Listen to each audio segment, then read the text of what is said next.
ഏറെ ദുഃഖകരമായൊരു വാർത്ത വന്നിരിക്കുന്നു. പ്രമുഖ പണ്ഡിതനും സമസ്ത കേരള ജംഇയ്യത്തുൽ ഉലമയുടെ ജനറൽ സെക്രട്ടറിയുമായ പ്രൊഫസർ കെ ആലിക്കുട്ടി മുസ്ലിയാർ വിട പറഞ്ഞിരിക്കുന്നു.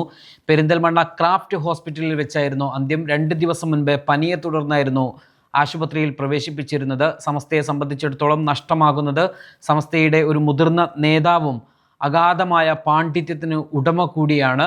ദീർഘകാലമായി വാർദ്ധക്യ സഹജമായ അസുഖത്തെ തുടർന്ന് വിശ്രമ ജീവിതത്തിലായിരുന്നു ആലിക്കുട്ടി മുസ്ലിയാർ. ഈ അവസ്ഥകൾക്കിടയിലും സമസ്തയുടെ വേദികളിൽ എത്തിച്ചേരാൻ ആലിക്കുട്ടി മുസ്ലിയാർ എപ്പോഴും ശ്രമിച്ചിരുന്നു. സമസ്തയുടെ 100ാം വാർഷിക മഹാസമ്മേളനത്തിൽ ഉൾപ്പെടെ പതാക ഉയർത്തുന്ന സമയത്തും ക്യാമ്പുകളിലും സമാപന സമ്മേളന നഗരിയിലും എത്താൻ ഉസ്താദ് തയ്യാറായിരുന്നു.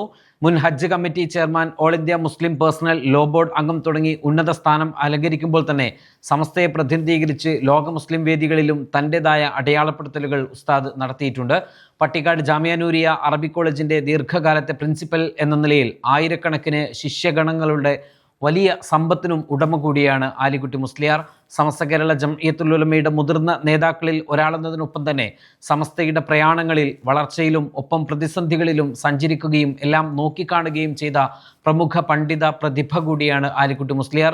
ചെറുശ്ശേരി സൈനുദ്ദീൻ മുസ്ലിയാരുടെ വിയോഗത്തെ തുടർന്ന് 2016 ഫെബ്രുവരി 27-നാണ് സമസ്ത ജനറൽ സെക്രട്ടറി സ്ഥാനത്ത് ആലിക്കുട്ടി മുസ്ലിയാർ അവരോധിതനാകുന്നത്.